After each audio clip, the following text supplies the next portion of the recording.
Why am I so crazy about Metallica? Why do I have 4 Metallica tattoos?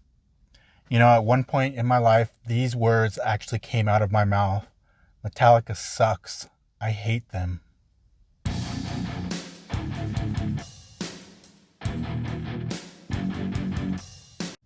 So I was a young kid and I didn't know what I was talking about. Some people I knew who I didn't like loved Metallica, so I hated them just out of spite. Dumb, I know, but I was young. Then one day I was watching MTV and the video for One came out. I said to myself, all right, let's just see how horrible this is. The movie footage and the melodic intro intrigued me, so I didn't turn the station. The part of the song where the double bass drums came on and the band was headbanging, and it was the greatest thing I had seen in my life up to that point. I was totally floored. The guitar playing was masterful, the lyrics were cool, so I went out and bought And Justice for All, the cassette, the very next day. And Justice for All is still my favorite album from Metallica to this day.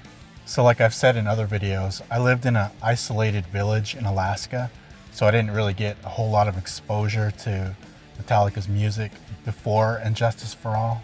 Then the Black Album came out and I loved the whole thing. It wasn't until 1994 that I got around to buying the albums that came out before Justice. And I know it's sacrilegious to say this, but I'm not a big fan of Kill 'Em All. It's just a little too thrashy for me, and I don't think the band found their sound until the next 2 albums came out. But that's just my personal opinion.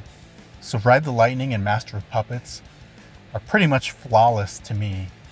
I remember the day I bought them, I put them on and I just sat there and listened to them, and I could not believe what I was hearing. It was so good. It felt like a whole new world opened up. I was in a daze.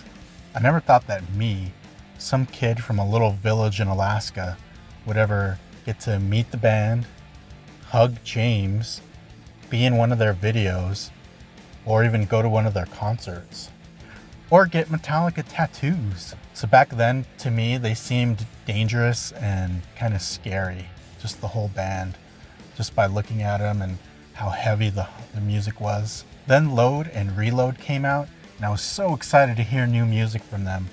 And to tell the truth, I was a little bit disappointed. It was a little more hard rock than metal that I was used to. There are some great songs on those albums, but they just don't compare to the earlier part of their career. I'd love it if they played The Outlaw Torn at a concert I went to. I know they've done that in the past, but I've never been able to see it live. I love that song. Sometimes I wonder how the band would be today if Cliff didn't die. I don't know. So over the years, my love for the band just continued to grow. And in the year 2000, I flew down to Seattle from Alaska because Metallica was headlining a festival there. It was Filter, Kid Rock, Red Hot Chili Peppers, Dr. Dre, Eminem, Snoop Dogg, and Metallica headlining. I'm 99% sure I saw the last gig that Jason Newsted played with the band. It was everything I hoped it would be. The last song they played was Battery. They said, "This is for the real fans." And it's just the part of the song where it goes, dun, dun, dun, dun, dun, dun, dun, dun. I just wanted to grab someone and pummel their face in. That's how hyped up the song got me. But I caught a pic from James. It was the last one he threw out. And I remember it was like slow motion. It was a green one. He threw it and it came in my direction and it bounced off some people's fingers and it fell to the ground, and I dove for it and I was clearing people out of my way, and there it was. So I grabbed it and I put it in my pocket. I'll always cherish it for the rest of my life. So there were some albums released that I'm not a huge fan of. Lulu and Saint Anger. Some people love Saint Anger, but I don't know, it's just not for me. After Hardwired to Self-Destruct came out, I personally thought it was their best album since And Justice for All. And I was in the Halo on Fire video, and that's where I got to hug James. So that was one of the best nights of my life. I was standing by Lars, and I was gonna ask him if he was gonna play in Sacramento to break in our new arena, and then I saw a line forming of James giving hugs. So I was like, "Later, Lars," and I got in the James hug line, and he hugged me. It was pretty cool. I still remember the back of his jean jacket was wet from the sweat, and I think I said something like, "You're the best," or something like that, and he said, "No, you are," and I just kind of laughed. I met Lars at a meet and greet in the Bay Area in the year 2020.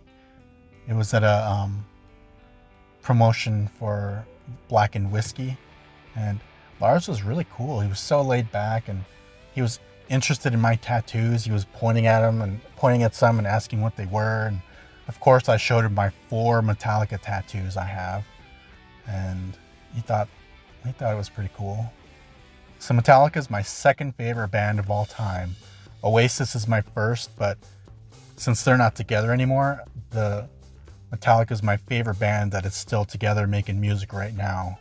So I've stuck with them through all the ups and downs, and they're so amazing, and I can't wait to see them in concert again.